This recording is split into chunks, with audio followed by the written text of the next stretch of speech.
Incentive program coming for persons who provide information on illegal weapons. Police seize more high-powered guns in Kingston. DPP recommends that criminal charges be laid against our hotel in St. Andrew in connection to birthday celebration on a no-movement day. Ministry of Labour calls emergency meeting this morning to avert protest action by air traffic controllers. Just over 18,000 Jamaicans have received COVID-19 vaccine booster shots.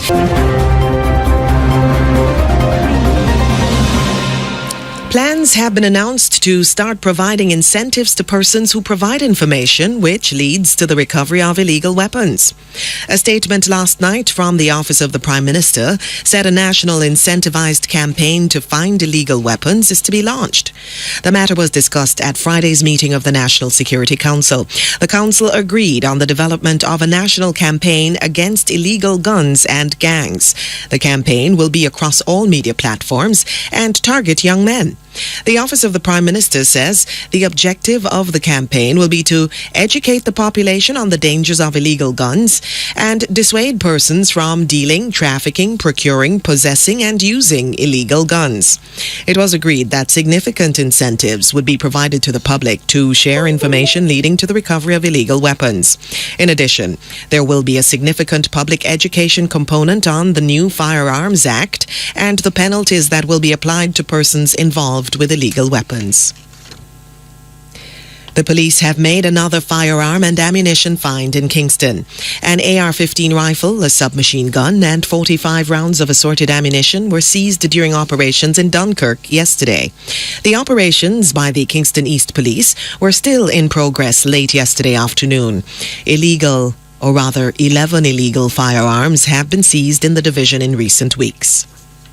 And 4 men were arrested and charged with illegal possession of a firearm and ammunition by the Westmoreland Police on Saturday. The police reported that about 12:30 p.m. they stopped a vehicle on the Frome Main Road.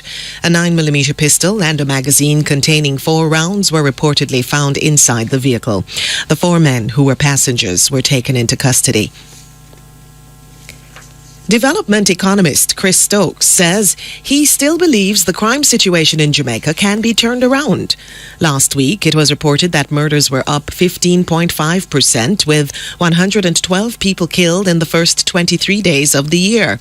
Mr. Stokes says attention must be paid to the root causes of crime if the bloodletting is to end.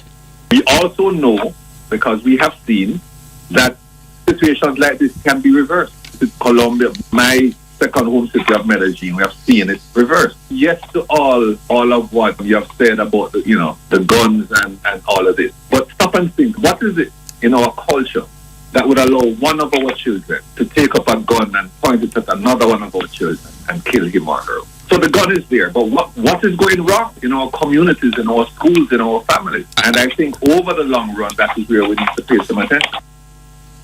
Development economist Chris Stokes. Meanwhile, attorney Nicole Gordon says it could take up to 20 years to get the crime situation under control.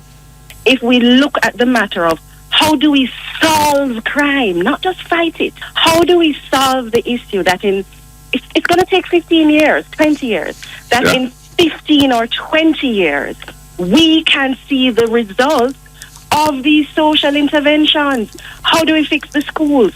How do we fix the families? How do we deal with the values? How do we change our attitudes to very little things like work, like standing in line? How do we become more disciplined in everything that we're doing? Those little things. Attorney Nicole Gordon. They were both speaking yesterday on Radio Jamaica's news review program, That's a Wrap. Radio Jamaica News has been informed that charges will be laid this week against the motorist who was involved in last week's deadly hit and run on Washington Boulevard in St. Andrew. The motorist, who turned himself into the police on Thursday, is to be questioned tomorrow in the presence of his attorney, Anthony Williams. Mr. Williams has stated that his client is likely to be charged with causing death by dangerous driving and failing to report an accident within 24 hours. Arrangements will be made for the motorist to appear in court this week. It was reported that shortly before 7 o'clock Tuesday morning, the woman was struck by a grey Toyota Probox, which sped off. Director of Public Prosecutions, DPP, Paula Llewellyn, has recommended that criminal charges be laid against the R Hotel in St. Andrew in connection to a birthday celebration at the location on a no-movement day. The incident also involved Government Minister Floyd Green and Jamaica Labour Party Councillor Andrew Bellamy, but the DPP has not recommended charges against them. The ruling was sent to the police on Friday in relation to the birthday celebration on September 14, 2021. Details from Debbie Ann Wright. DPP Paula Llewellyn said criminal charges may be laid against the R Hotel for breaches of Section 1410 of the Principal Act for its failure to abide by Ministry of Tourism protocols. The ruling was made after a team from the office of the DPP examined video footage from the hotel. The DPP concluded that the R Hotel was licensed to operate under the Disaster Risk Management Act (DRMA), but may have breached the rules as it relates to operation of its bar and dining area. Ms. Llewellyn noted that in the dining area where persons were gathered on the day in question, the tables were clad with what appeared to be cutlery prior to the arrival of guests. She said the video also depicts 19 persons standing around the center table, appearing to toast without any social distancing and not wearing masks. But she pointed out that the Ministry of Tourism protocols dictate that tables should not be set in the usual manner and should be properly spaced. It also limits groups in these areas to a maximum of 10.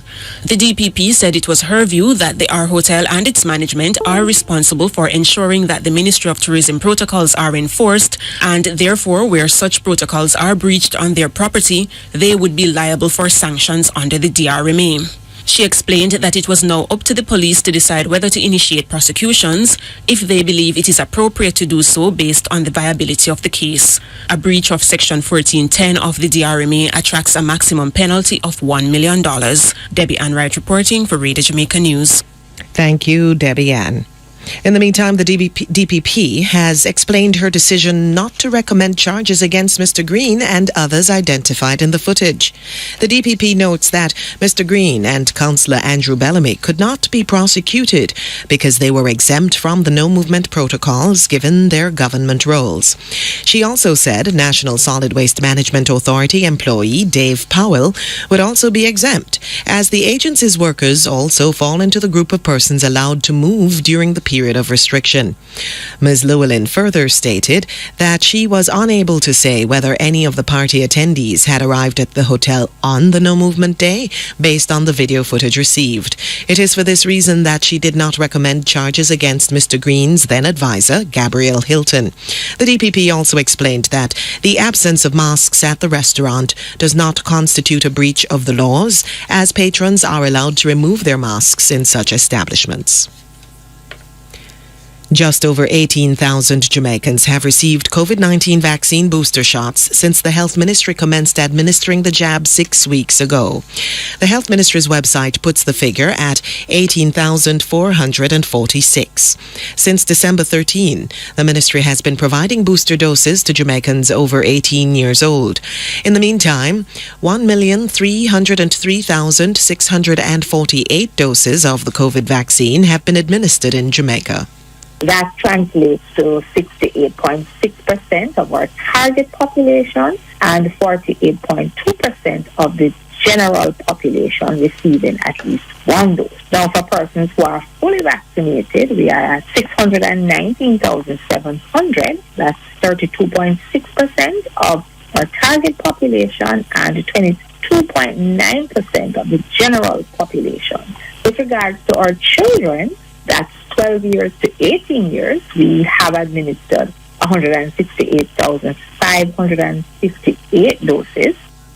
Director of Family Health Services in the Ministry of Health, Dr. Melody Ennis. 51.7% of children 12 years and older have received one dose of the COVID-19 vaccine. 23% of this target group is fully vaccinated. In the meantime, unvaccinated persons continue to comprise the majority of persons hospitalized with COVID-19. Dr. Ennis says the continuing trend is worrying.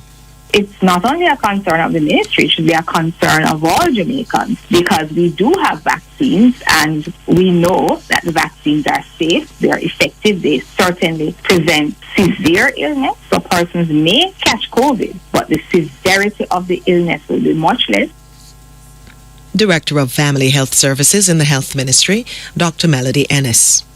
Meanwhile, the number of deaths from COVID-19 soared by 20% worldwide last week as the number of daily cases surged in the Middle East, Europe, and Asia. The average number of global daily cases leapt to 3.36 million. However, news agency AFP says the tally to Thursday shows that the pace of increase slowed. The confirmed cases only reflect a fraction of the actual number of infections, with varying counting practices and levels of testing in different countries. The week's main surge took place in the Middle East, where the number of daily cases rocketed by 70%. They also leapt by 20% in Europe, 19% in Asia, and 8% in the Latin America Caribbean zone. The Ministry of Labour has called an emergency meeting this morning to avert a strike by air traffic controllers. A statement issued by the ministry says the meeting, which is scheduled for 9 o'clock, will be attended by the Jamaica Civil Aviation Authority and the Jamaica Air Traffic Controllers Association. It said the meeting was called in the wake of a notice of industrial action which the association served on the Jamaica Civil Aviation Authority on Friday. The notice cited dissatisfaction with the pace of wage and fringe benefits negotiations with the Ministry of Finance.